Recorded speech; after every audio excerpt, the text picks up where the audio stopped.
Mesmo no maior dos horrores, a ironia raramente está ausente. Às vezes entra diretamente na composição dos acontecimentos, enquanto outras vezes se relaciona apenas com sua posição fortuita entre pessoas e lugares. O último tipo é esplendidamente exemplificado por um caso na antiga cidade de Providence, onde no final da década de 1840, Edgar Allan Poe costumava ficar muitas vezes durante seu cortejo mal-sucedido feito à talentosa poetisa Senhora Whitman. Poe geralmente se hospedava na Mansion House, na Rua Benefit, hoje renomeada Golden Ball Inn, cujo teto abrigou Washington, Jefferson e Lafayette. E sua caminhada favorita o levava ao norte pela mesma rua até a casa da senhora Whitman, cuja extensão oculta de lápides do século XVIII tinha para ele um fascínio peculiar. Agora, a ironia é essa.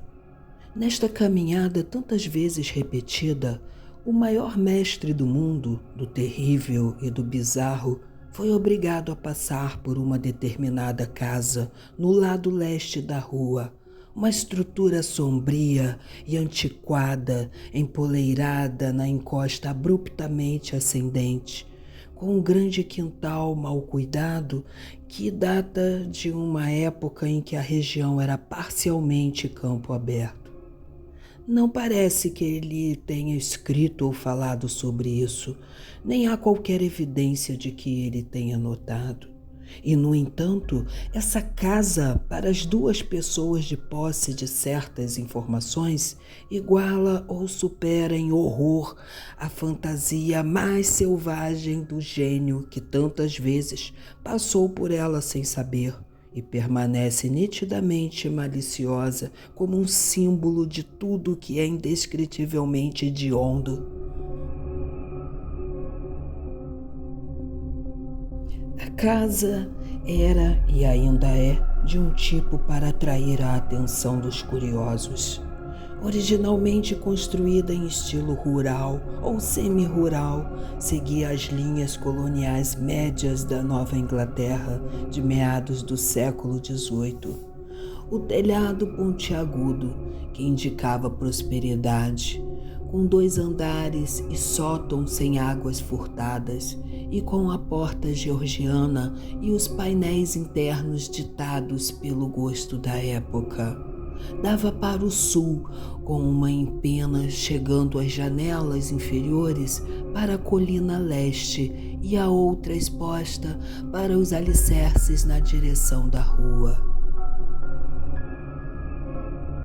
A sua construção, há mais de um século e meio, havia acompanhado o aclive e o endireitamento da rua naquele local. Isto porque a Rua Benefit, de início denominada Rua Beck, dispunha-se como uma viela que serpenteava entre os túmulos dos primeiros colonizadores e só fora reparada quando a remoção dos restos mortais para o cemitério do norte tornou decentemente possível transferir os velhos jazigos de família. No passado, o muro ocidental estava a cerca de 6 metros acima de um gramado escarpado da estrada, mas um alargamento da rua por volta da época da Revolução arrancou a maior parte do espaço intermediário, expondo as fundações de modo que foi necessário fazer uma parede de tijolo no subsolo, dando à adega profunda uma fachada de rua com porta e 2 janelas acima do solo, perto da nova linha de transporte público. Quando a calçada foi feita há um século, o último espaço intermediário foi removido e Poe em suas caminhadas, deve ter visto apenas uma simples subida de tijolos cinzentos, opacos, alinhados com a calçada e encimados a uma altura de 3 metros pelo volume de telhas antigas da casa propriamente dita. Os terrenos semelhantes a fazendas estendiam-se muito profundamente até a colina, quase até a rua Wheaton.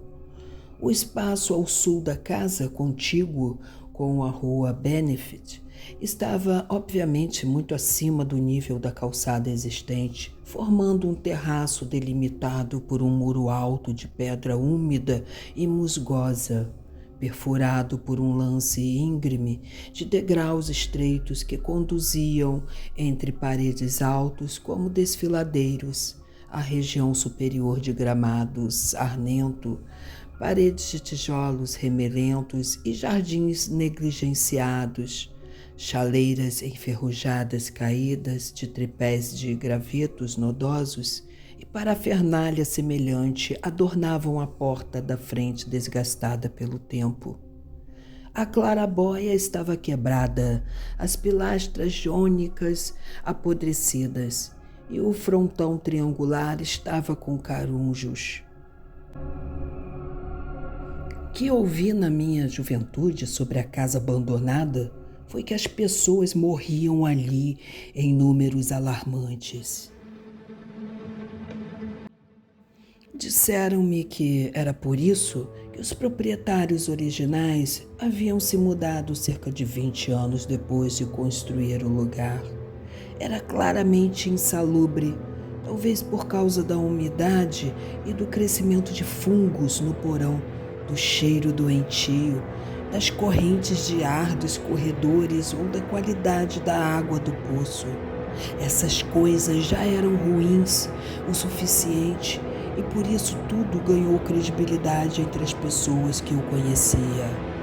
Apenas os cadernos de meu tio, Dr. Halliwell Wilpole, revelaram-me por fim as suposições mais obscuras e vagas que formavam uma corrente de folclore entre os servos antigos e as pessoas humildes. Suposições que nunca viajaram para longe e que foram amplamente esquecidas quando Providence se tornou uma metrópole moderna com uma renovada população.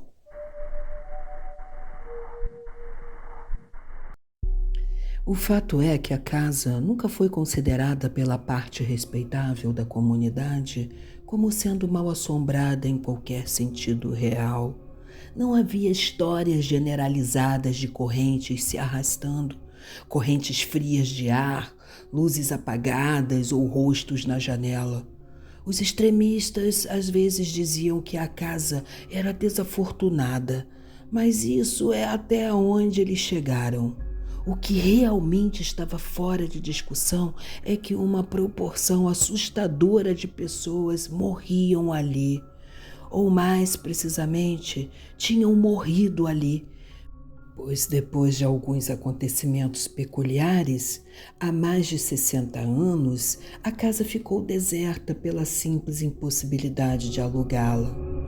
Essas pessoas não foram todas abatidas repentinamente por qualquer causa. Ao contrário, parecia que sua vitalidade ficava insidiosamente minada, de modo que cada uma morria mais cedo por qualquer tendência à fraqueza que pudesse ter naturalmente.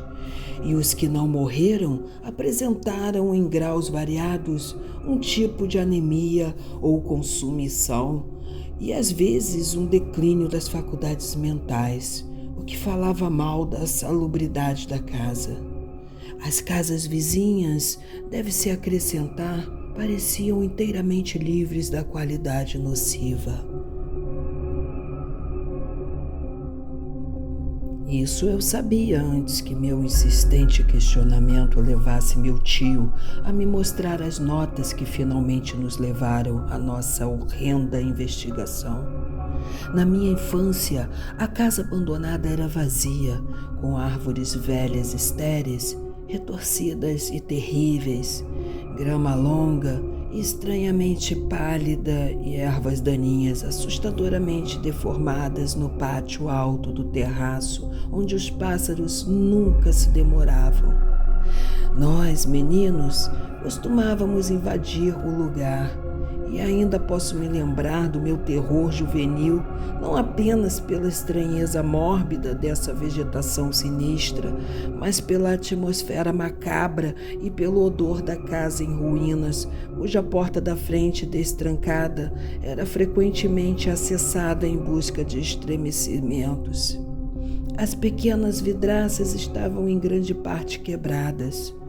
Há um ar de desolação inominável pairava em torno dos painéis precários, persianas internas trêmulas, papel de parede descascado, gesso caindo, escadas inseguras e os fragmentos de móveis surrados que ainda restavam.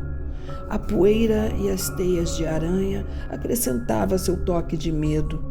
E corajoso era o menino que voluntariamente subia a escada para o sótão, uma vasta extensão de vigas iluminadas apenas por pequenas janelas sujas nas extremidades da empena e cheia de destroços maciços de baús, cadeiras e rocas que infinitos anos de depósito haviam envolvido em formas monstruosas e infernais. No entanto, o sótão não era a parte mais terrível da casa. Era o porão úmido e insalubre que, de alguma forma, exercia a mais forte repulsa em nós, embora estivesse totalmente acima do solo, do lado da rua, com apenas uma porta fina e uma parede de tijolos perfurados pela janela, separando-o da calçada movimentada. Não sabíamos se desejávamos inspecioná-lo, tomados de fascinação espectral, ou evitá-lo por causa de nossas almas e nossa sanidade. O mau cheiro da casa era mais forte ali, e também não gostávamos do crescimento de fungos brancos que ocasionalmente brotavam do chão de terra dura no tempo chuvoso de verão. Aqueles fungos grotescos como a vegetação do quintal eram realmente horríveis em seus contornos, paródias detestáveis de cogumelos venenosos e chapéus de cobra que nunca havíamos vistos em nenhuma outra situação. Apodreciam rapidamente, em um estágio tornavam-se levemente fosforescentes, de modo que os transeuntes noturnos às vezes falavam de fogos de bruxa brilhando por trás das vidraças quebradas das janelas, pelas quais espalhava o fedor.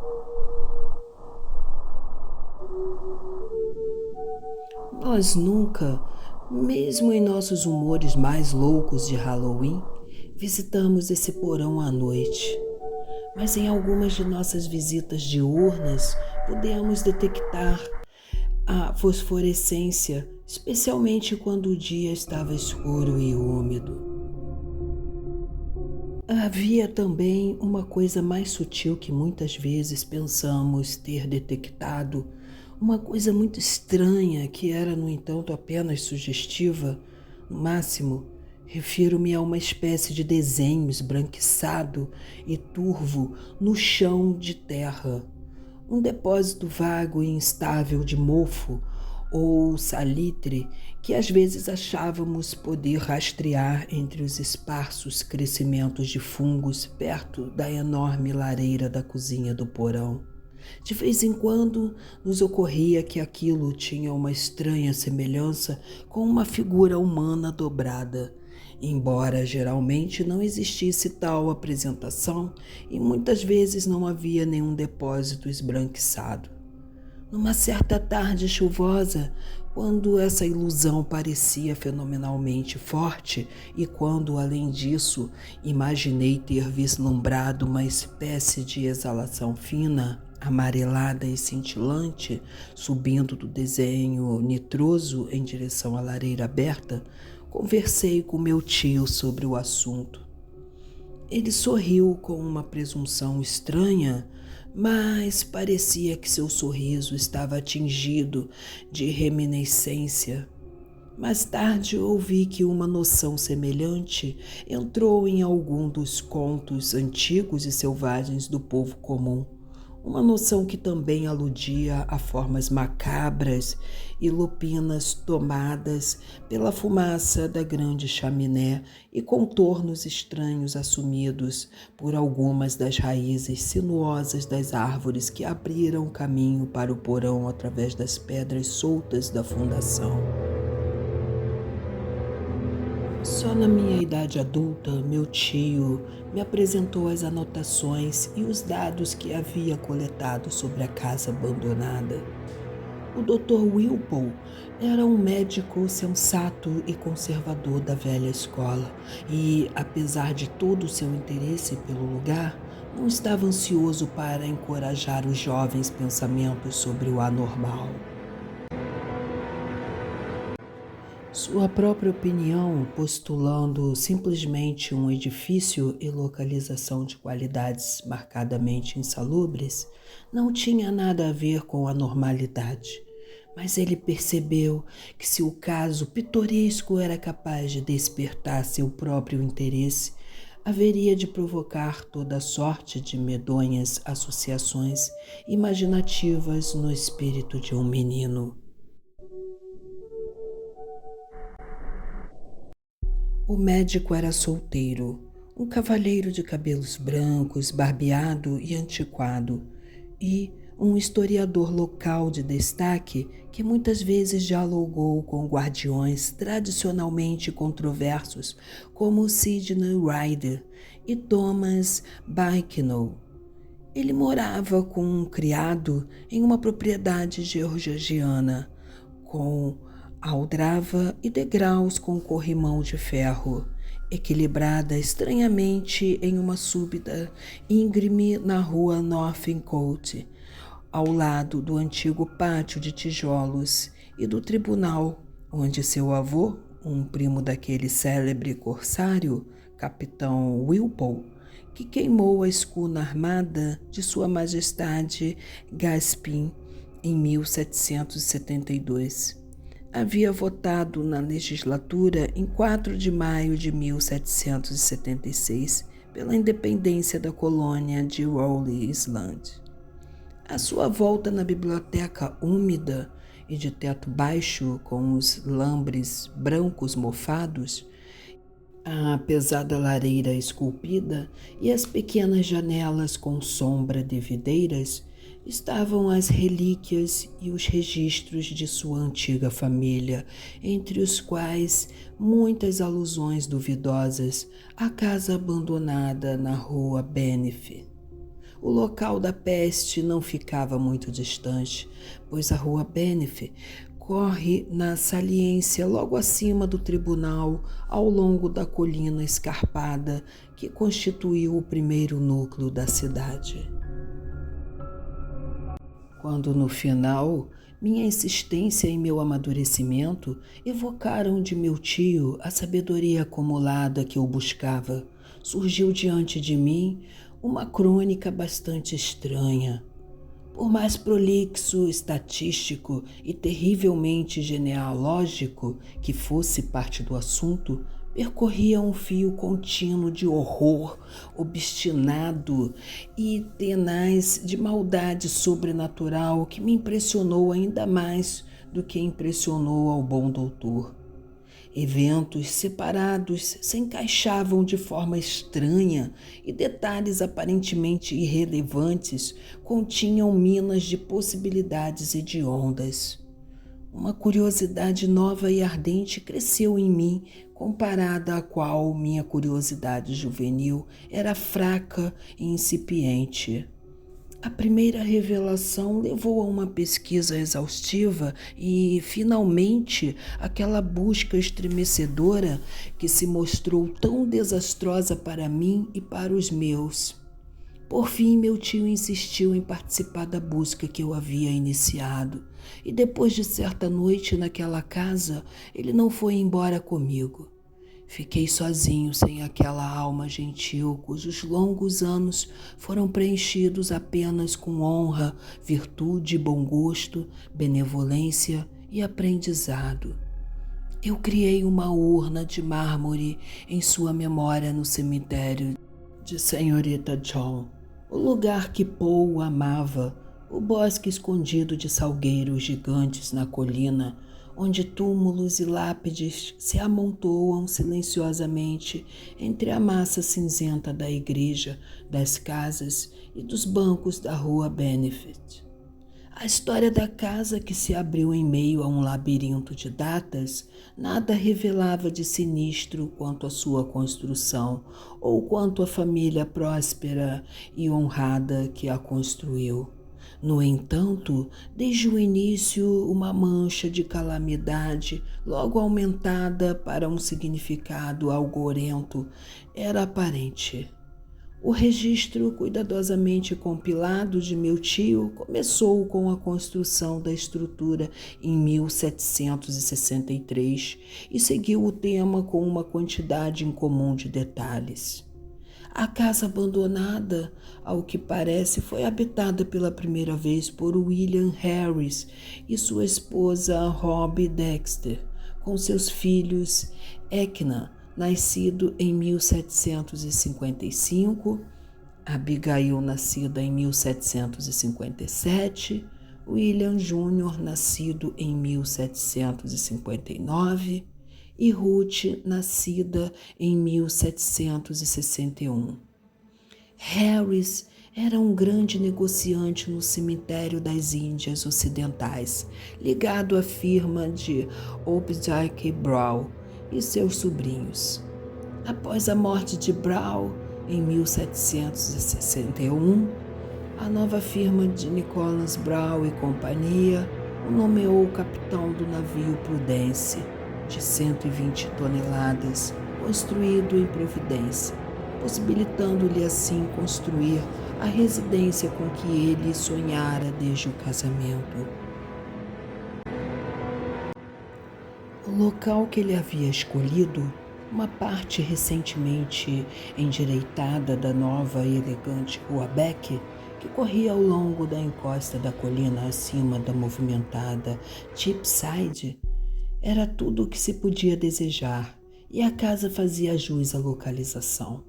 Era o melhor que os meios moderados podiam pagar, e Harris apressou-se para mudar antes do nascimento do quinto filho que a família esperava. Essa criança, um menino, veio em dezembro, mas nasceu morto. E nenhuma criança nasceria viva naquela casa por um século e meio. A doença de abril seguinte ocorreu entre as crianças, e Abigail e Ruth morreram antes que o mês terminasse. O Dr. Job Ives diagnosticou o problema como alguma febre infantil, embora outros declarassem que era mais um mero definhamento. De qualquer forma, parecia ser contagioso, pois Hannah Bowen, uma das criadas, morreu com os mesmos sintomas no mês seguinte. Ernie Lidson, o servo, queixava-se constantemente de fraqueza e teria voltado para a fazenda de seu pai em Rebelth, se não fosse por uma ligação repentina com Mary Pierce, que foi contratada para suceder Hannah. Ele morreu no ano seguinte, um ano realmente triste, pois marcou a morte do próprio William Harris, enfraquecido como estava pelo clima da Martinica, onde sua ocupação o manteve por períodos consideráveis durante a década anterior. A viúva Robbie Harris nunca se recuperou do choque da morte de seu marido e a morte de seu primogênito, Elkanah. 2 anos depois foi o golpe final em sua razão. Em 1768, ela foi vítima de uma leve forma de insanidade e depois foi confinada à parte superior da casa. Sua irmã solteira mais velha, Mercy Dexter, mudou-se para lá a fim de cuidar da família. Mercy era uma mulher simples, de ossos aparentes e de grande força, mas sua saúde declinou visivelmente desde o momento em que chegou à casa. Ela era muito dedicada à sua infeliz irmã e tinha uma afeição especial por seu único sobrinho sobrevivente, William, que de uma criança robusta se tornara um rapaz doentio e esguio. Nesse ano, a criada Maherbal morreu e o outro servo, Perseverance Smith, partiu sem explicação coerente, ou pelo menos com apenas algumas histórias absurdas e uma queixa de que não gostava do cheiro do lugar. Por um tempo, Mercy não conseguiu mais ajuda, pois as 7 mortes e o caso de loucura, todos ocorridos no espaço de 5 anos, começaram a colocar em movimento boatos à beira da lareira que mais tarde se tornaram bizarros. Por fim, no entanto, ela conseguiu novos servos de fora da cidade. Erin Wright, uma mulher taciturna daquela parte da North Kingston, que hoje constitui a cidade de Exeter, e um homem muito capacitado de Boston chamado Zenon Law. Foi Anne Wright quem primeiro deu forma definitiva à sinistra conversa fiada. Mercy deveria ter pensado melhor antes de contratar alguém da região de Knowsenneck Hill, pois aquele lugar remoto era, como ainda é, fonte das mais desagradáveis superstições. Se em 1892 uma comunidade de Exeter exumou um cadáver e queimou cerimoniosamente seu coração para evitar certas visitas prejudiciais à saúde pública e à paz, pode-se imaginar o ponto de vista da população em 1768. A língua de Anne foi perniciosamente ativa e dentro de alguns meses Mercy a dispensou, preenchendo seu lugar com uma fiel e amável amazona de Newport, Maria Robbins. Enquanto isso, a pobre Robb Harris, em sua loucura, deu voz a sonhos e imaginações do tipo mais hediondo. Às vezes seus gritos se tornavam insuportáveis e por longos períodos ela pronunciava horrores estridentes que exigiam a residência temporária de seu filho com seu primo, Peleg Harris, em Presbytery Lane, perto do novo prédio da faculdade. O menino parecia melhorar depois dessas visitas, e se Mercy fosse tão sábia quanto bem intencionada, ela o teria deixado viver permanentemente com Peleg. Exatamente o que a senhora Harris gritava em seus acessos de violência. A tradição hesita em dizer, ou melhor, os relatos eram tão extravagantes que se anularam por puro absurdo. Certamente sou absurdo ouvir que uma mulher educada, que aprendera apenas os rudimentos do francês, gritasse durante horas em um rude dialeto dessa língua, ou que essa mesma pessoa que vivia sozinha e protegida se queixasse de uma coisa que a vigiava e a mordia. Em 1772, Zenas morreu. E quando a senhora Harris ouviu falar disso, ela riu com um prazer chocante, totalmente estranho. No ano seguinte, ela mesma morreu e foi sepultada no cemitério do norte ao lado de seu marido. Após a eclosão de problemas com a Grã-Bretanha, em 1775, William Harris, apesar de seus escassos 16 anos e constituição frágil, conseguiu se alistar no exército de observação sob o comando do general Greene e, a partir desse momento, gozou de um aumento constante em saúde e prestígio. Em 1780, como capitão das forças de Rhode Island, em Nova Jersey, sob o comando do coronel Angel, ele conheceu e se casou com Phoebe Hatfield de Elizabethtown e a trouxe para a Providência após sua dispensa honrosa no ano seguinte. O retorno do jovem soldado não foi uma felicidade absoluta. A casa, é verdade, ainda estava em boas condições e a rua foi alargada e mudou de nome. A Rua Beck agora era a Rua Benefit, mas o corpo outrora robusto de Mercy Dexter havia sofrido uma triste e curiosa decadência, de modo que ela agora era uma figura curvada e patética, com voz oca e palidez desconcertante. Qualidades compartilhadas em grau singular pela única criada restante, Maria. No outono de 1782, Phoebe Harris deu à luz uma filha natimorta e no dia 15 de maio seguinte, Mercy Dexter se despediu de uma vida útil, austera e virtuosa.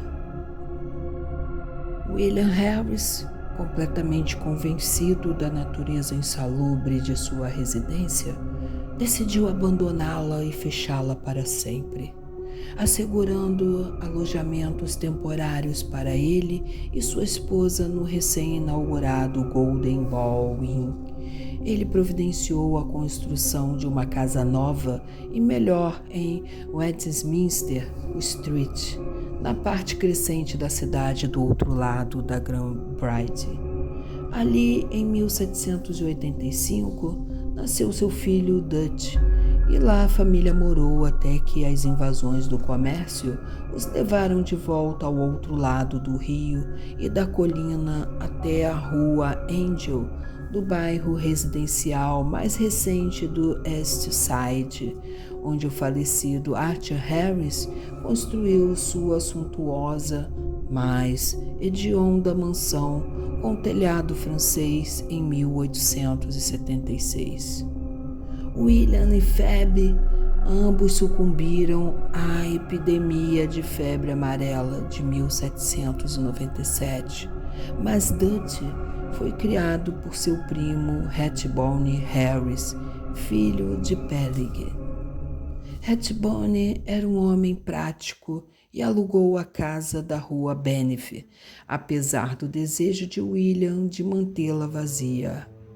Ele considerava uma obrigação para seu pupilo aproveitar ao máximo todas as propriedades do menino. Nem se preocupava com as mortes e doenças que causavam tantas mudanças de inquilinos ou com a crescente aversão com que a casa era geralmente vista. É provável que ele tenha sentido apenas aborrecimento quando, em 1804, o conselho da cidade ordenou que ele fumigasse o local com enxofre, alcatrão e goma de cânfora por causa das muitas discutidas mortes de 4 pessoas, presumivelmente causadas pela epidemia de febre, então em declínio.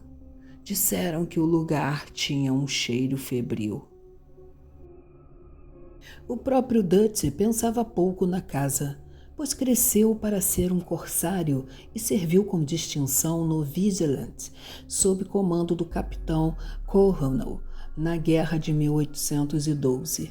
Ele voltou ileso, casou-se em 1814 e tornou-se pai naquela noite memorável de 23 de setembro de 1815, quando um grande vendaval levou as águas da Baía sobre metade da cidade e empurrou pela rua Westminster uma chalupa alta, cujos mastros quase bateram nas janelas dos Harris em afirmação simbólica de que o novo garoto, Welcome, era filho de um marinheiro.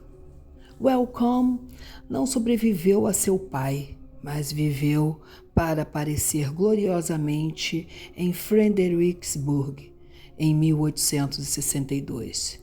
Nem ele nem seu filho Archer sabiam da casa abandonada como algo além de um incômodo quase impossível de alugar, talvez por causa do mofo e do odor doentio da velhice desleixada.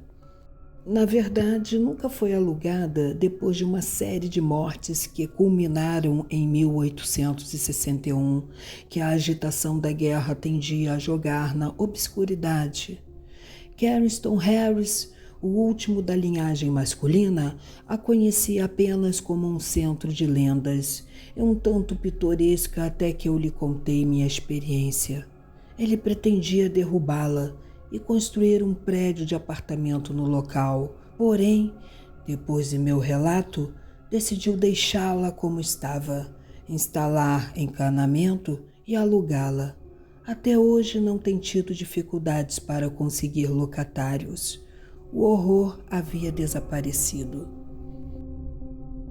Pode-se imaginar quão poderosamente fui afetado pelos registros dos Harris. Nesse registro contínuo, parecia-me refletir um mal persistente, além de qualquer coisa na natureza como eu a conhecia. Um mal claramente ligado à casa e não à família. Essa impressão foi confirmada pelo conjunto menos sistemático de dados diversos de meu tio, lendas transcritas de fofocas de criados, recortes de jornais, cópias de atestados de óbitos de colegas médicos e coisas do gênero. Todo esse material não posso divulgar, pois meu tio era um antiquário incansável e profundamente interessado na casa abandonada. Mas posso me referir a vários pontos dominantes que chamam a atenção por sua recorrência através de muitos relatórios de diversas fontes.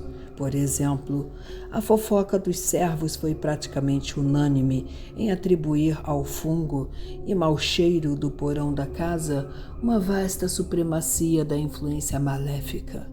Havia criados, especialmente Anne Wright, que não usavam a cozinha do porão, e pelo menos 3 lendas bem definidas que se referiam aos estranhos contornos, quase humanos ou diabólicos, assumidos pelas raízes das árvores e manchas de mofo naquela região.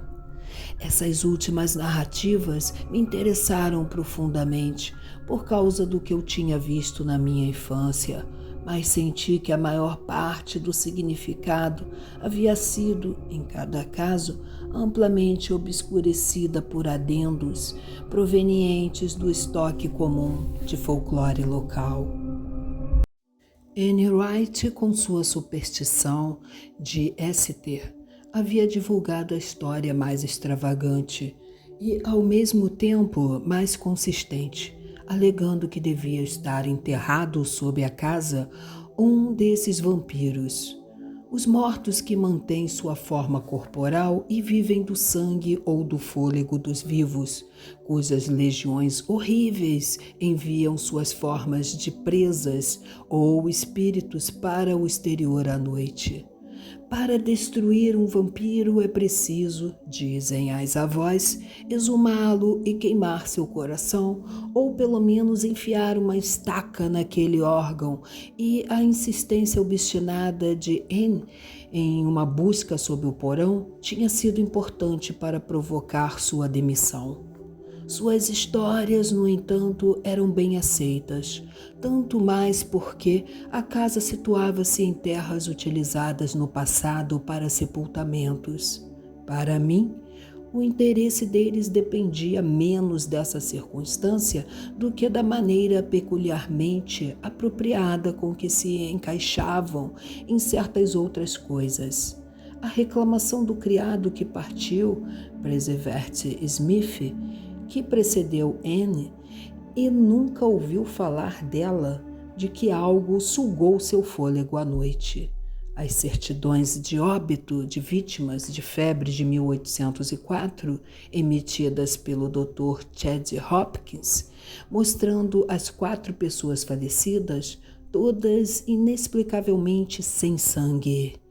e as passagens obscuras dos delírios da pobre Robbie Harris, onde ela se queixava dos dentes afiados de uma presença de olhos vítreos.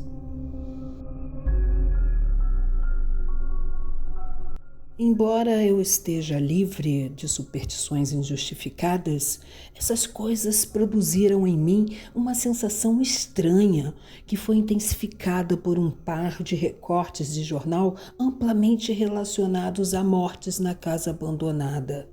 Um do Providence Gazette e Country Journal, de 12 de abril de 1815, e o outro do Journal Transcript and Chronicle, de 27 de outubro de 1845, cada um dos quais detalhava uma circunstância terrível cuja duplicação era notável. Parece que em ambos os casos o moribundo, em 1815, uma gentil senhora chamada Steffel, e em 1845, um professor de meia-idade chamado Eleazar Durfel, foi transfigurado de maneira sinistra, com o olhar vidrado, teriam tentado morder a garganta do médico assistente. Ainda mais intrigante, porém, foi o caso que pôs fim às tentativas de alugar a casa. Uma série de mortes por anemia, precedidas por loucuras progressivas em que o paciente tentava astutamente a vida de seus parentes por incisões no pescoço ou no pulso. Isso foi em 1860 e 1861, quando meu tio havia acabado de iniciar sua prática médica e antes de partir para a frente de batalha, ouviu muito de seus colegas de profissão mais velhos. A coisa realmente inexplicável era a maneira como as vítimas, pessoas ignorantes, pois a casa mal cheirosa e amplamente abandonada agora não podia ser alugada para outras pessoas. Balbuciavam maldições em francês, uma língua que não poderiam ter estudado de forma alguma. Fazia pensar na pobre Robbie Harris, quase um século antes, e comoveu tanto meu tio que ele começou a coletar dados históricos sobre a casa depois de ouvir, algum tempo depois de seu retorno da guerra, o relato em primeira mão dos doutores Chase e Wiseman. De fato, pude ver que meu tio havia pensado profundamente no assunto e que ele estava satisfeito com o meu próprio interesse de mente aberta e solidário, o que lhe permitiu discutir comigo assuntos dos quais outros teriam apenas rido. Sua fantasia não tinha ido tão longe quanto a minha, mas ele sentia que o lugar era raro em suas potencialidades imaginativas e digno de nota como inspiração no campo do grotesco e do macabro. De minha parte, estava disposto a levar todo o assunto com profunda seriedade e comecei imediatamente não apenas a revisar as evidências, mas a acumular novas o máximo que pude. Conversei com o idoso Asher Harris, então proprietário da casa, muitas vezes antes de sua morte em 1916, e obtive dele e de sua irmã solteira, Alice, uma corroboração autêntica de todos os dados familiares que meu tio havia coletado. Quando, no entanto, perguntei a eles que conexão com a França ou com a língua francesa a casa poderia ter, eles se confessaram tão francamente confusos e ignorantes quanto eu. Archer de nada sabia, e tudo quanto a senhora Harris acreditava era que talvez fosse uma velha influência do seu avô.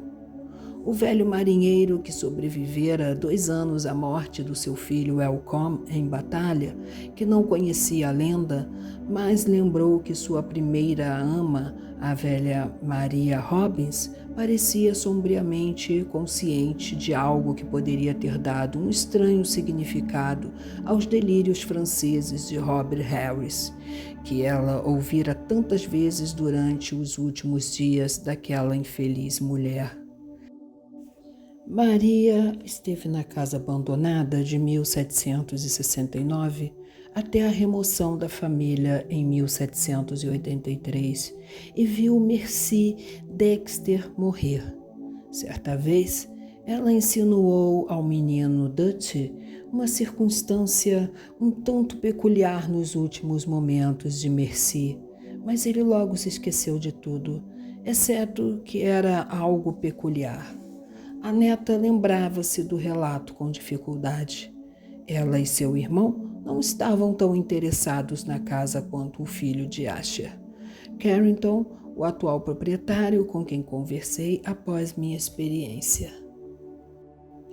Tendo esgotado a família Harris de todas as informações que ela poderia fornecer, voltei minha atenção para os primeiros registros dos fatos ocorridos na cidade com um zelo mais penetrante do que meu tio ocasionalmente demonstrou no mesmo trabalho.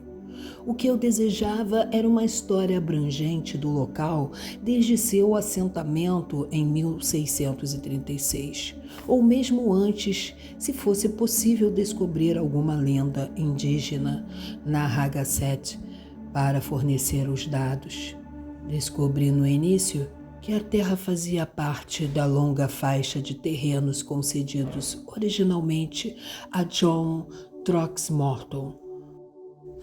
Uma das faixas semelhantes que começam na rua Tal, ao lado do rio, e se estendem sobre a colina até uma linha que corresponde aproximadamente à moderna rua Hope.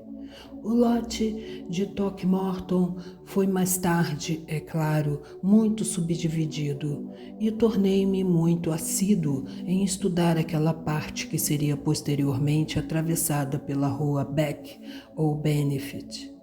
Ela fora, dizia, com efeito um boato, o cemitério dos Throckmorton, mas ao examinar os registros com mais cuidado, descobri que as sepulturas haviam sido todas transferidas muito cedo para o cemitério do norte na estrada Pawtucket West. Então, de repente me deparei, por um raro acaso, já que não estava no corpo principal dos registros e poderia facilmente ter passado despercebido, com algo que despertou mais viva ansiedade por se ajustar aos aspectos mais curiosos do mistério. Era o registro de um arrendamento em 1697 de um pequeno pedaço de terra para Eliane Hawley e esposa. Por fim, o elemento francês havia aparecido. Isso e outro elemento mais profundo de horror que o nome evocava dos mais escuros recessos de minha estranha e heterogênea leitura. E eu comecei a estudar febrilmente a planta da área, tal como ela fora antes do atalhamento e da parcial retificação da Rua Beck entre 1747 e 1758. Descobri o que eu esperava. Onde a casa abandonada agora ficava, os Howletts tinham colocado seu cemitério, atrás de uma casa de um andar com sótão e que não existia nenhum registro de qualquer transferência de sepulturas. O documento, de fato, terminou em muita confusão e fui forçado a vasculhar tanto a Sociedade Histórica de Hollisland quanto a Biblioteca Shapley, antes que pudesse encontrar uma porta local que o nome Etienne Hawley destrancaria.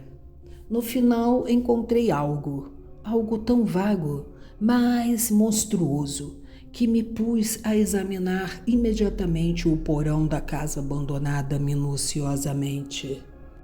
Os Howletts, ao que parecia, tinham vindo em 1696 de East Greenwich, descendo a costa oeste da Baía de Narragansett. Eram huguenotes de Calde e encontraram muita oposição antes que os conselheiros de Providência lhes permitissem se estabelecer na cidade. A impopularidade os perseguia em East Greenwich, para onde haviam chegado em 1686, após a revogação do Edito de Nantes, e diziam os rumores de que a causa da antipatia se estendia além do mero preconceito racial e nacional, ou das disputas de terras que envolviam os colonos franceses com os ingleses, em rivalidades que nem mesmo o governador Andros conseguiu reprimir. Mas seu protestantismo ardente demais, diziam alguns, e sua evidente aflição quanto praticamente expulsos da aldeia pela Bahia, haviam despertado a simpatia dos governantes da cidade.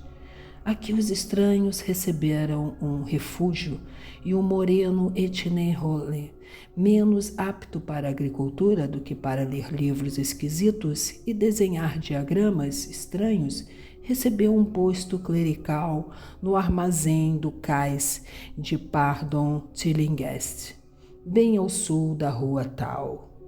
Houve, no entanto, algum tipo de tumulto mais tarde, talvez 40 anos depois, após a morte do velho Howlett, e ninguém parecia ter ouvido falar da família depois disso. Por mais de um século, ao que parece, os Howletts foram bem lembrados e frequentemente discutidos como incidentes vividos na vida tranquila de um porto da Nova Inglaterra. O filho de Etienne, Paul, um sujeito mal-humorado cuja conduta errática provavelmente provocou o tumulto que acabou com a família. Foi particularmente uma fonte de especulação e, embora a Providência nunca compartilhasse dos pânicos de feitiçaria de seus vizinhos puritanos, as velhas esposas diziam abertamente que as orações de Paul não eram proferidas na hora certa, nem dirigidas ao objeto apropriado. Tudo isso, sem dúvida, formou a base da lenda conhecida pela velha Maria Robbins. Que relação tinha com os delírios franceses de Rob Harris e outros habitantes da casa abandonada? Só a imaginação ou a descoberta futura poderia determinar. Eu me perguntava quantos daqueles que conheciam as lendas perceberam aquela ligação adicional como terrível que minha ampla leitura me havia dado. Refiro-me àquele item sinistro nos registros do horror mórbido que fala da criatura Jacques Roulet de Calde, que em 1598 foi condenado à morte como demoníaco, mas depois salvo da fogueira pelo Parlamento de Paris e trancado em um hospício.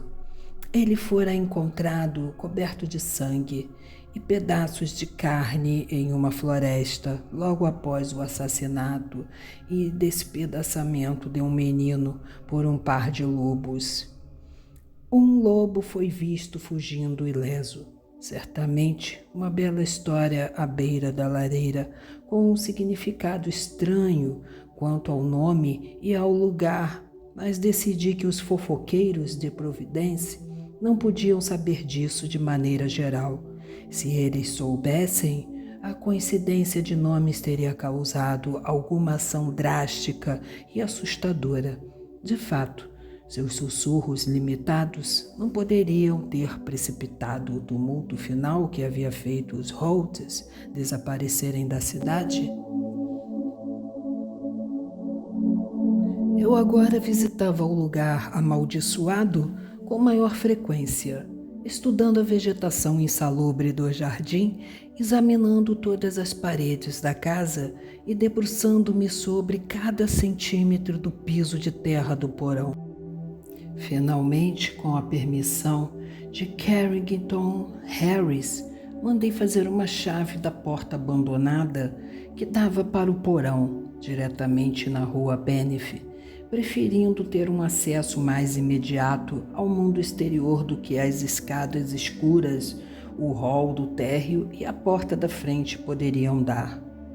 Lá, onde a morbidez espreitava mais densamente, eu procurava e investigava durante longas tardes, quando a luz do sol entrava pelas janelas cobertas de teias de aranha e uma sensação de segurança brilhava na porta destrancada que me colocava a apenas alguns metros da calçada plácida do lado de fora.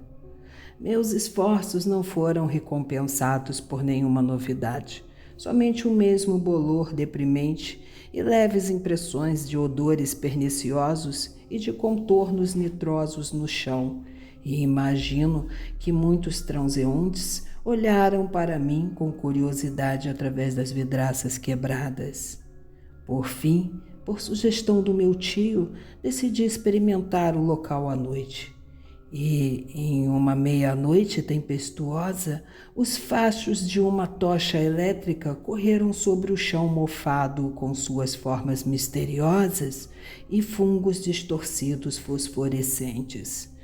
O lugar havia me desanimado curiosamente naquela noite e eu estava quase me sentindo preparado para parar com as investigações quando vi, ou pensei ter visto, em meio aos depósitos esbranquiçados, uma definição particularmente nítida de um vulto dobrado que eu suspeitava desde a infância. Sua clareza era surpreendente e sem precedentes, e enquanto eu observava, parecia ver novamente a exalação fina, amarelada e cintilante que havia me assustado naquela tarde chuvosa tantos anos antes.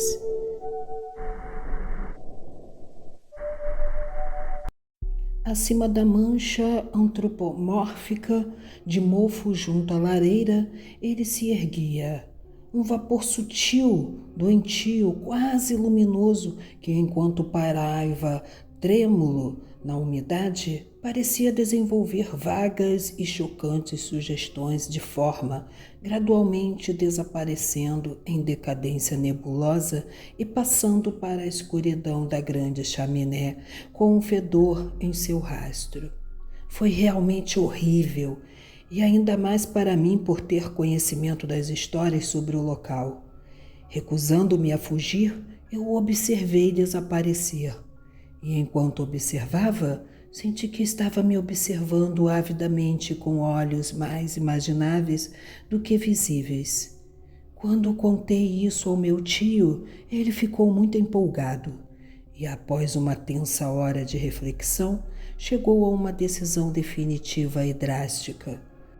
Ponderando na mente a importância da questão e o significado de nossa relação com ela, ele insistiu em que nós dois experimentássemos e, se possível, aniquilássemos o horror da casa mediante uma ou várias noites de vigília naquele porão invadido por fungos.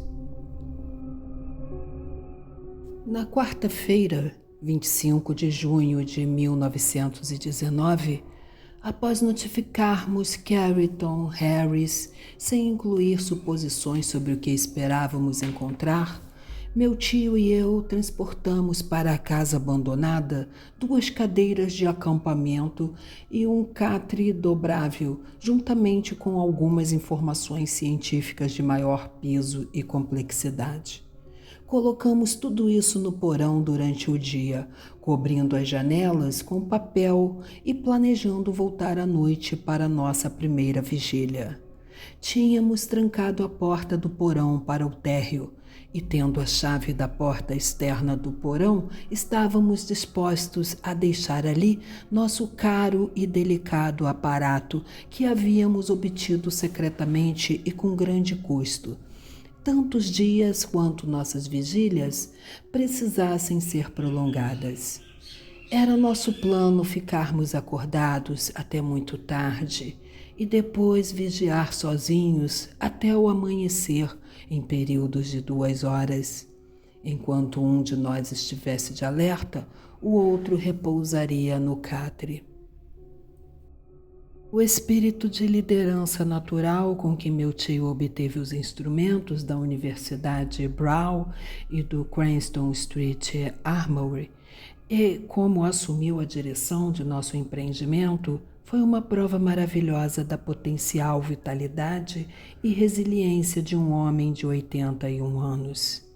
Helio Wilpole vivera de acordo com as leis higiênicas que pregara como médico e, não fosse o que aconteceu depois, estaria hoje aqui em pleno vigor. Apenas 2 pessoas suspeitam do que aconteceu, Carrington Harris e eu. Eu tive que contar a Harris porque ele era o dono da casa e merecia saber o que tinha acontecido nela. Além disso, havíamos falado com ele antes de nossa busca e senti que, depois que meu tio foi embora, ele me entenderia e me ajudaria em algumas explicações públicas de vital importância. Ele ficou muito pálido, mas concordou em me ajudar. Decidiu que agora poderia alugar a casa com segurança. Declarar que não estávamos nervosos naquela noite chuvosa de observação seria um exagero ao mesmo tempo grosseiro e ridículo. Não éramos, como eu disse, em nenhum sentido infantilmente supersticiosos, mas o estudo científico e a reflexão nos ensinaram que o universo conhecido de 3 dimensões abrange a menor fração de todo o cosmos de substância e energia. Nesse caso, uma esmagadora preponderância de evidências de inúmeras fontes autênticas apontava para a tenaz existência de certas forças de grande poder e, no que diz respeito ao ponto de vista humano, excepcional malignidade. Dizer que realmente acreditávamos em vampiros ou lobisomens seria uma afirmação descuidadamente inclusiva. Em vez disso, deve-se dizer que não estávamos preparados para negar a possibilidade de certas modificações desconhecidas e não classificadas de força vital e matéria atenuada. Tais modificações se dariam com certa raridade no espaço tridimensional, devido à ligação mais estreita desse espaço com outras unidades espaciais, mas ocorreriam suficientemente próximo da fronteira de nosso espaço para nos proporcionar manifestações ocasionais que, por falta de um adequado ponto de observação, talvez nunca possamos entender. Em suma, parecia a meu tio e a mim que uma série incontestável de fatos apontava para alguma influência remanescente na casa abandonada, rastreável em um ou outro dos desfavorecidos colonos franceses de 2 séculos antes, e ainda operante por meio de leis raras e desconhecidas de movimento atômico e eletrônico. O registro da história da família Hawley parecia comprovar que ela possuíra uma afinidade anormal com círculos externos de entidades, esferas escuras pelas quais pessoas normais guardam apenas repulsa e terror. Não tinham, então, os tumultos dos anos de 1730, movidos certos padrões cinéticos no cérebro mórbido de um ou mais deles, notadamente no do sinistro Paul Hawley, que obscuramente sobreviveram aos corpos assassinados e enterrados pela multidão e continuaram a atuar em algum espaço multidimensional segundo as linhas originais de forças determinadas por um ódio desvairado contra a comunidade invasora? Tal coisa certamente não era uma impossibilidade física ou bioquímica, à luz de uma ciência mais recente que inclui as teorias da relatividade e da ação intraatômica. Pode-se facilmente imaginar um núcleo alienígena de substância ou energia sem forma ou não, mantido vivo por subtrações imperceptíveis ou imateriais da força vital ou tecidos e fluidos corporais de outros seres vivos mais palpáveis, nos quais ele penetra e com cujo tecido às vezes se funde completamente. Pode ser ativamente hostil ou pode ser ditado meramente por motivos cegos de autopreservação. Em qualquer caso, tal monstro deve necessariamente ser, em nosso esquema de coisas, uma anomalia e um intruso cuja extirpação constitui um dever primário de todo homem que não é um inimigo da vida, saúde e sanidade do mundo. O que nos desconcertava era a nossa total ignorância do aspecto em que poderíamos encontrar a coisa. Nenhuma pessoa sã a tinha visto e poucos a sentiram definitivamente. Podia ser pura energia, uma forma etérea e fora do reino da substância, ou podia ser parcialmente material, alguma massa desconhecida e equívoca de plasticidade, capaz de mudar à vontade para aproximações nebulosas dos estados sólido, líquido, gasoso ou tenuemente não particulado. A mancha antropomórfica de mofo no chão, a forma do vapor amarelado e a curvatura das raízes das árvores, em alguns dos contos antigos, todos argumentavam pelo menos uma conexão remota e reminiscente com a forma humana. Mas quão representativa ou permanente essa semelhança poderia ser, ninguém poderia dizer com qualquer tipo de certeza. Havíamos inventado duas armas para combatê-la: um tubo de croques, grande e especialmente equipado, operado por poderosas baterias de armazenamento e provido de telas e refletores peculiares.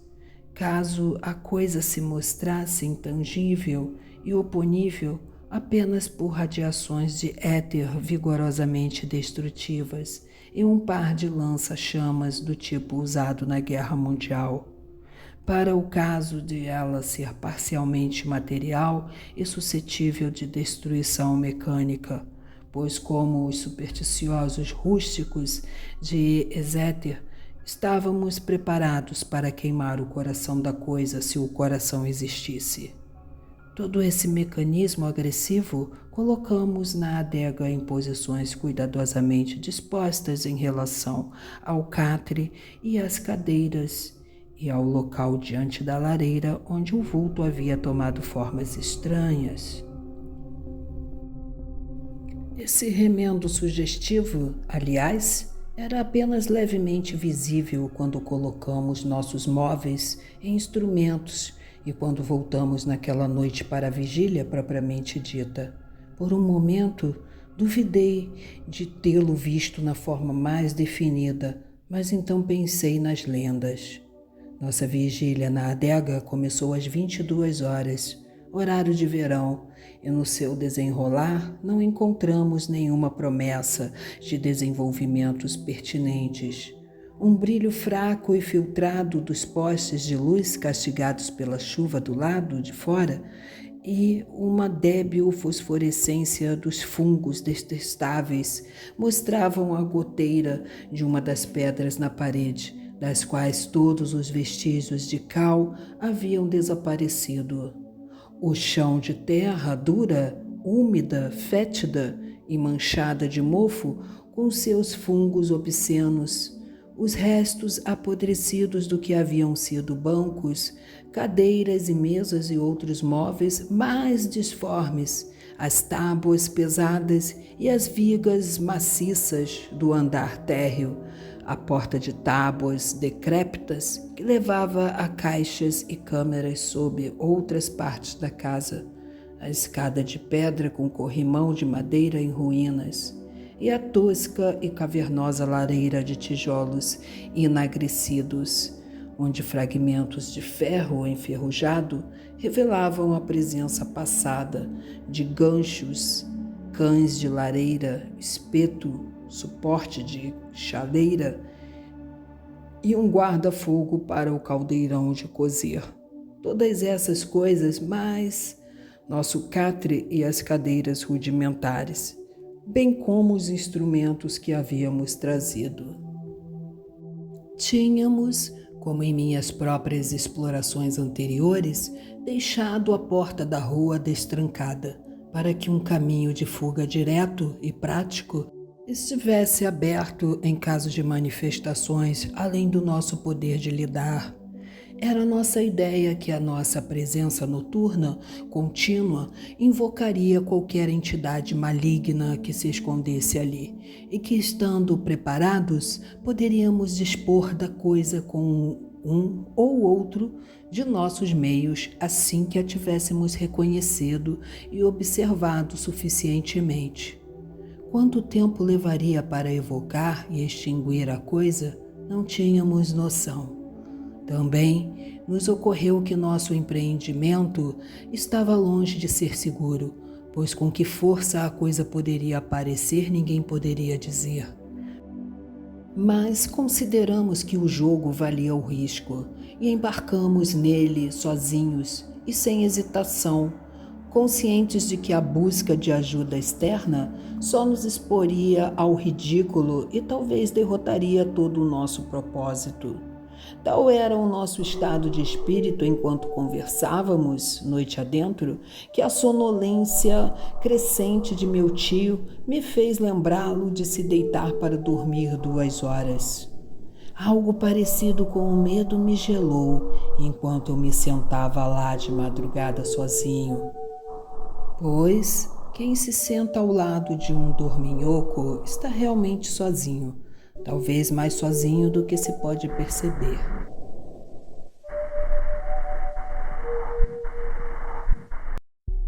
Meu tio respirava pesadamente, suas inalações e exalações profundas eram acompanhadas pela chuva lá fora e pontuadas por outro som enervante de água pingando, pois a casa era repulsivamente úmida, mesmo com o tempo seco, e nessa tempestade, positivamente, ficava parecida com um pântano.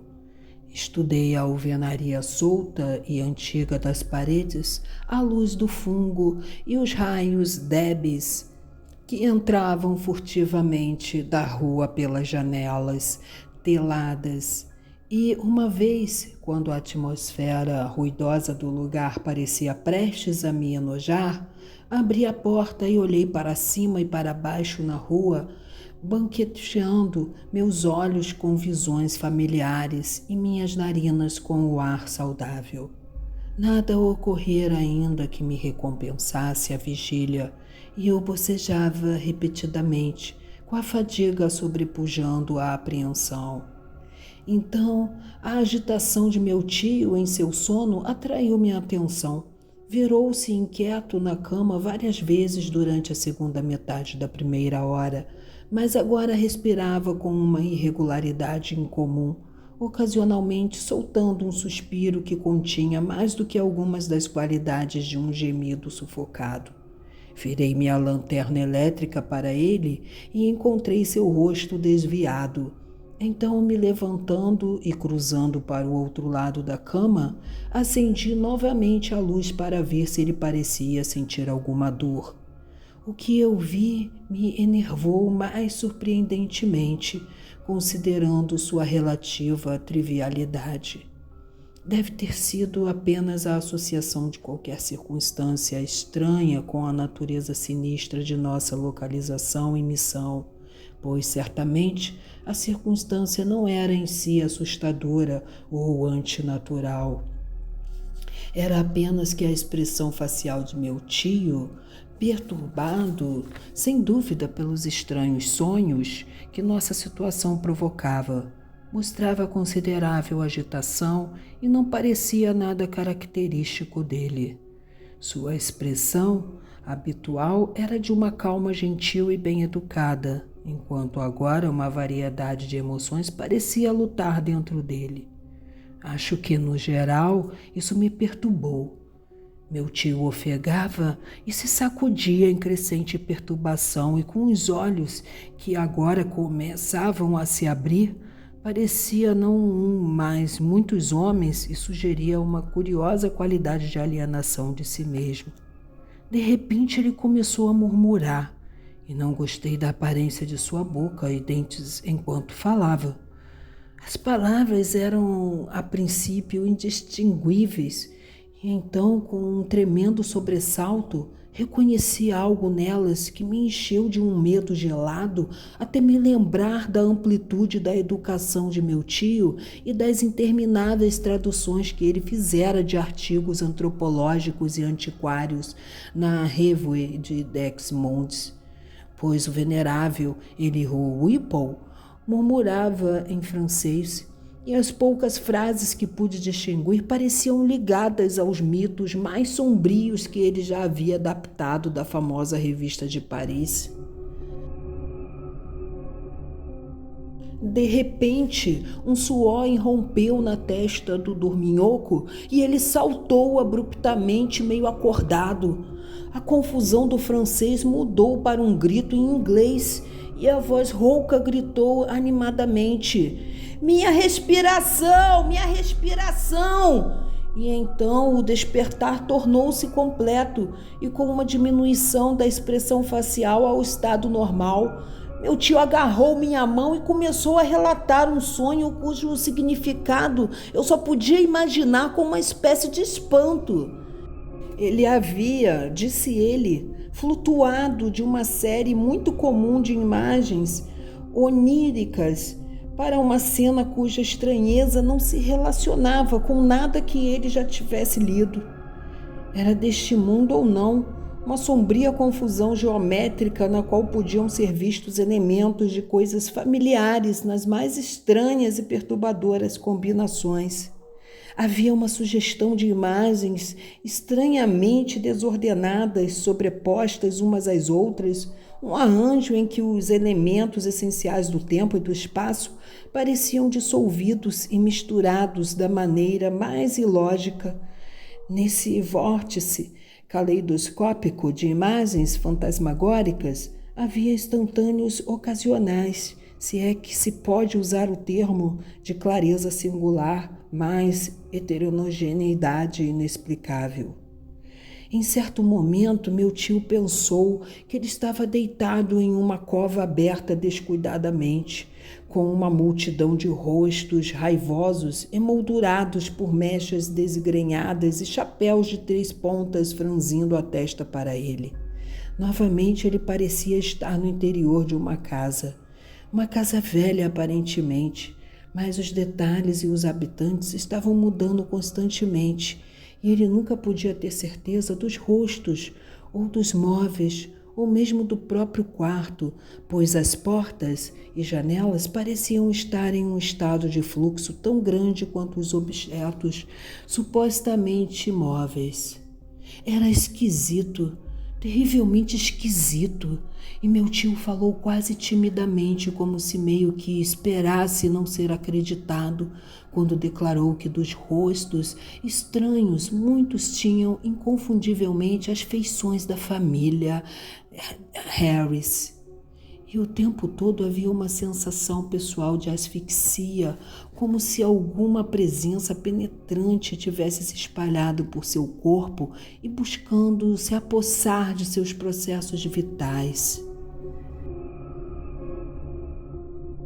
Estremeci ao pensar naqueles processos vitais, desgastados como estavam por 81 anos de funcionamento contínuo, em conflito com forças desconhecidas das quais o sistema mais jovem e mais forte poderia temer, Mas, em outro momento, refleti que os sonhos são apenas sonhos e que essas visões incômodas poderiam ser, no máximo, nada mais do que a reação de meu tio às investigações e expectativas que ultimamente encheram nossas mentes com exclusão de tudo ou mais.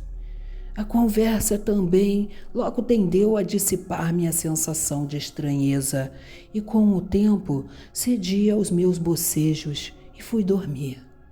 Meu tio parecia agora muito desperto e deu as boas-vindas ao seu período de vigilância, embora o pesadelo o tivesse despertado muito antes de suas 2 horas previstas.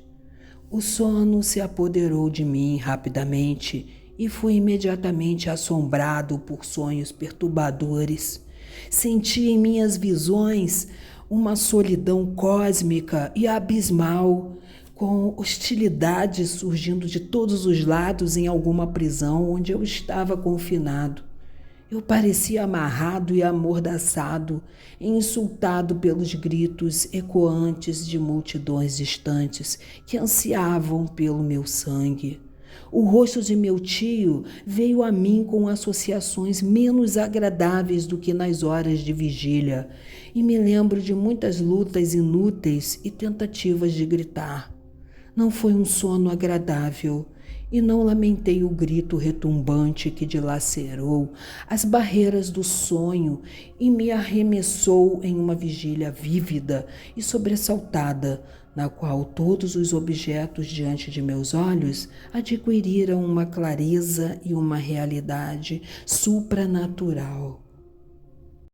Eu estava deitado com o rosto longe da cadeira do meu tio, de modo que nesse súbito despertar vi apenas a porta para a rua, a janela mais ao norte, a parede, o piso e o teto voltados para o norte da sala, todos fotografados com vivacidade mórbida em meu cérebro sob uma luz mais brilhante do que o brilho dos fungos ou os raios da rua lá fora. Não era uma luz forte ou mesmo medianamente forte. Certamente não era forte o suficiente para ler um livro. Projetava a minha sombra e a da cama no chão, e tinha uma força amarelada e penetrante que sugeria coisas mais potentes que a luminosidade. Isso eu percebi com uma nitidez doentia, apesar do fato de que 2 de meus outros sentidos foram violentamente atacados. Pois em meus ouvidos ressoaram as reverberações daquele grito chocante, enquanto minhas narinas se revoltavam com o fedor que enchia o lugar. Minha mente, tão alerta quanto meus sentidos, reconheceu que era grave a situação e, quase automaticamente, dei um pulo e me virei para agarrar os instrumentos destrutivos que havíamos deixado apontados para o local mofado diante da lareira. Ao me virar, temi o que veria, pois o grito estava na voz de meu tio e não sabia contra que ameaça eu deveria ter que defendê-lo e a mim mesmo. No entanto, afinal, a visão era pior do que eu temia. Há horrores, além dos horrores. E este era um desses núcleos de toda hediondez sonhadora que o cosmos guarda para explodir uns poucos malditos e infelizes. Da terra infestada de fungos emergia uma vaporosa luz cadavérica, amarela e doentia, que borbulhava e subia a uma altura gigantesca. Em vagos contornos meio humanos e meio monstruosos, através dos quais eu podia ver a chaminé e a lareira além. Eram só olhos, lupinos e zombeteiros, e a cabeça rugosa, parecida com um inseto, dissolveu-se no topo em uma fina corrente de névoa que se enrolou, pútrida, e finalmente desapareceu pela chaminé. Digo que vi essa coisa, mas é apenas em retrospecção consciente que tracei definitivamente sua abordagem condenável à forma. Na época, era para mim apenas uma nuvem fervilhante e vagamente fosforescente de repugnância fúngica, envolvendo e dissolvendo em uma plasticidade abominável o único objeto para o qual toda a minha atenção estava focada. Esse objeto era meu tio, o venerável Elihu Wilbon, que com feições enegrecidas e decadentes me olhava de soslaio e balbuciava, e estendeu garras gotejantes para me dilacerar com a fúria que esse horror havia trazido.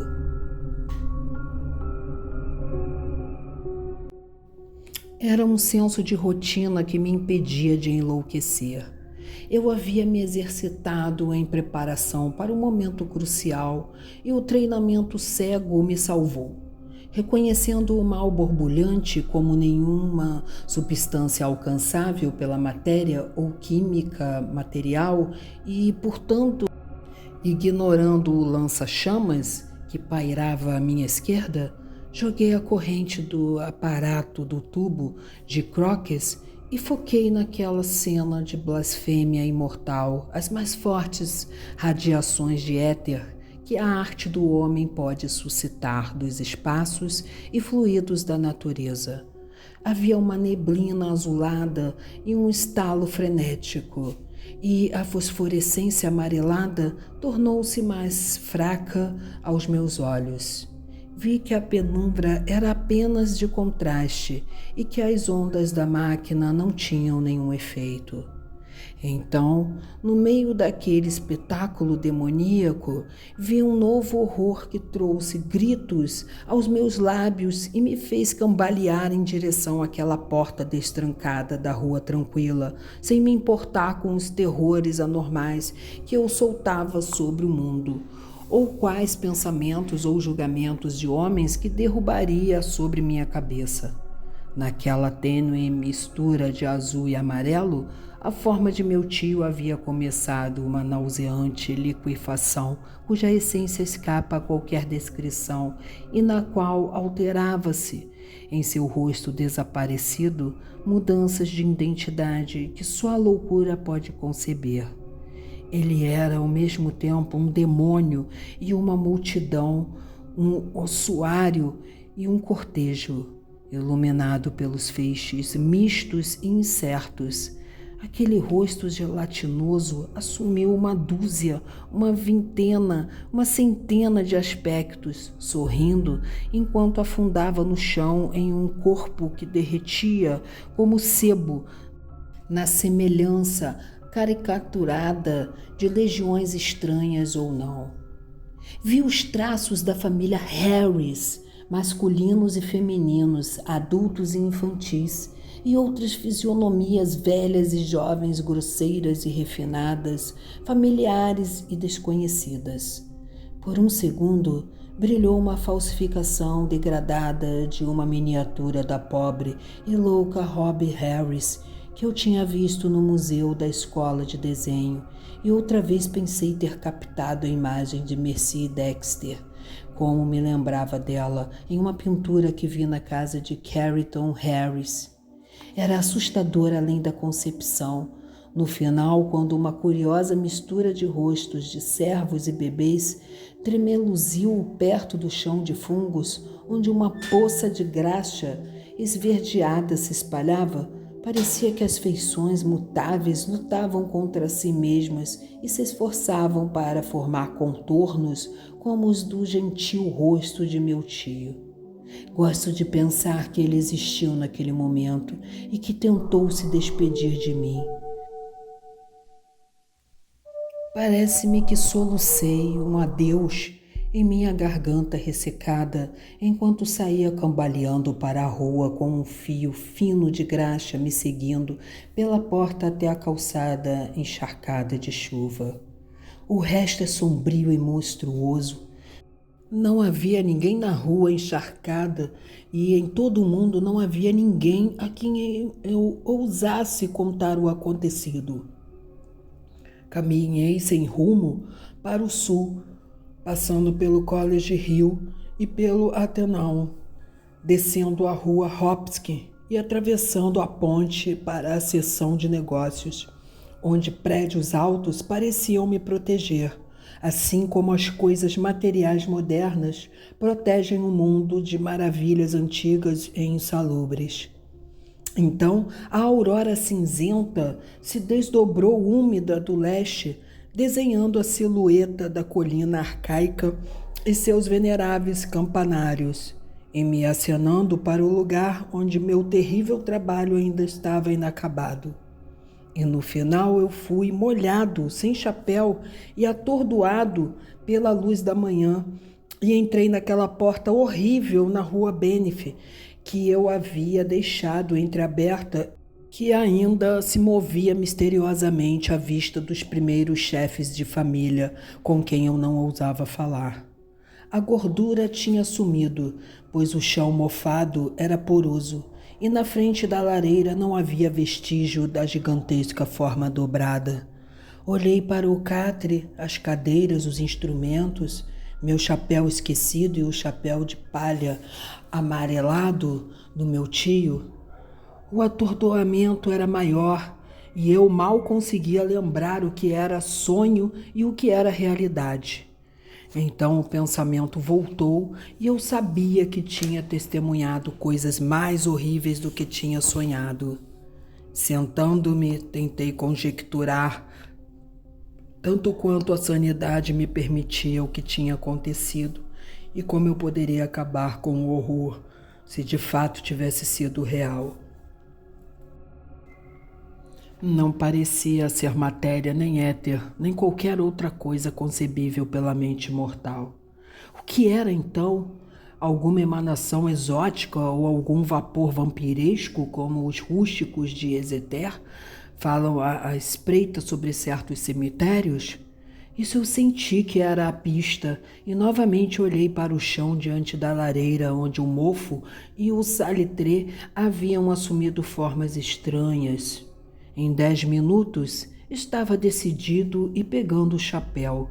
Parti para casa, onde tomei banho, comi e encomendei por telefone uma picareta, uma pá, uma máscara de gás militar e 6 garrafões de ácido sulfúrico, tudo para ser entregue na manhã seguinte na porta do porão da casa abandonada da rua Benefit.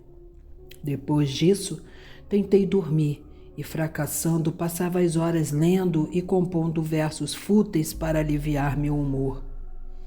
Às 11 horas do dia seguinte, comecei a cavar. O tempo estava ensolarado e eu estava feliz por isso. Eu ainda estava sozinho, pois por mais que temesse o horror desconhecido que procurava, havia mais medo na ideia de contar a alguém. Mais tarde, contei a Harris, apenas por pura necessidade, porque ele ouvira histórias estranhas de velhos que o inclinaram muito pouco à crença. Enquanto revirava a terra preta fedorenta na frente da lareira, minha pá fazia escorrer uma vicosa sane amarela dos fungos brancos que ela decepava. Tremi com os pensamentos duvidosos do que eu poderia descobrir. Alguns segredos do fundo da terra não são bons para a humanidade. Esse me pareceu um deles. Minha mão tremia perceptivelmente, mas mesmo assim eu mergulhei depois de um tempo de pé no grande buraco que eu tinha feito. Com o aprofundamento do buraco, que tinha cerca de 2 metros quadrados, o mau cheiro aumentou e perdi todas as dúvidas sobre meu contato iminente com a coisa infernal, cujas emanações amaldiçoaram a casa por mais de 1 século e meio. Eu me perguntava como seria, qual seria sua forma e substância e quão grande poderia ter crescido ao longo das eras de sucção de vidas. Por fim, saí do buraco e dispersei a terra acumulada. Depois dispus os grandes garrafões de ácido perto de 2 lados, de modo que, quando necessário, eu pudesse esvaziá-los pela abertura rapidamente. Depois disso, joguei terra apenas nos outros 2 lados, trabalhando mais devagar, e coloquei minha máscara de gás, pois o cheiro crescia. De repente, minha pá atingiu algo mais macio que a terra. Estremeci e fiz um movimento como se fosse sair do buraco, no qual eu já me encontrava afundado até o pescoço. Então a coragem voltou e eu raspei mais sujeira à luz da lanterna elétrica que eu havia providenciado. A superfície que descobri era suspeita e vítrea, uma espécie de geleia viscosa com sugestões de translucidez. Raspei, mas a vi que tinha forma. Havia uma fenda onde uma parte da substância estava dobrada. A área exposta era enorme e aproximadamente cilíndrica, como um gigantesco tubo de fogão azul esbranquiçado. Estava dobrada e a maior parte tinha cerca de 60 centímetros de diâmetro.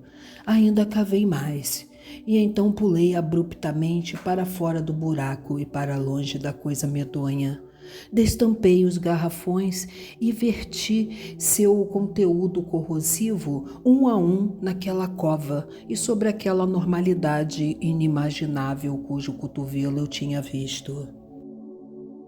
O turbilhão ofuscante de vapor amarelo esverdeado que subiu tempestuosamente daquele buraco enquanto as torrentes de ácido desciam nunca mais sairá da minha memória.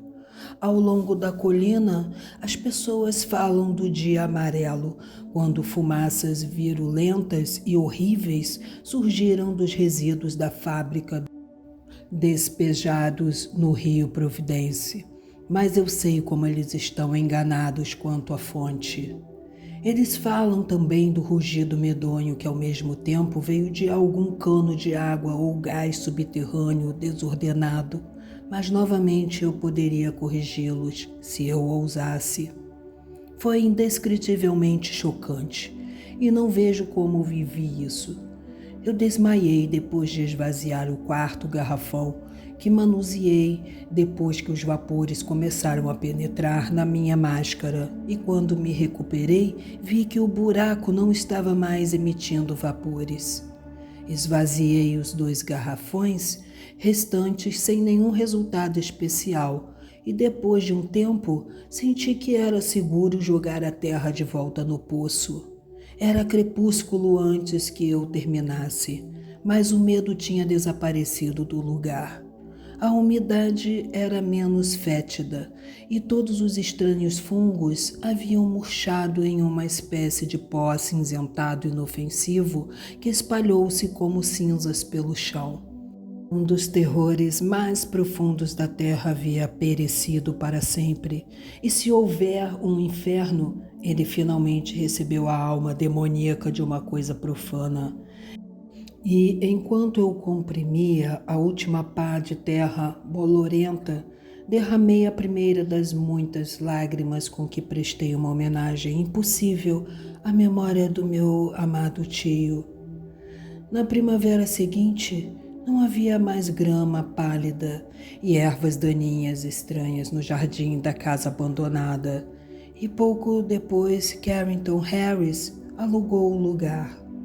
Hoje a casa ainda é espectral, mas sua estranheza me fascina, e encontrarei misturado com o meu alívio um estranho arrependimento quando for demolida para dar lugar a uma loja de mau gosto ou a um simples prédio de apartamentos.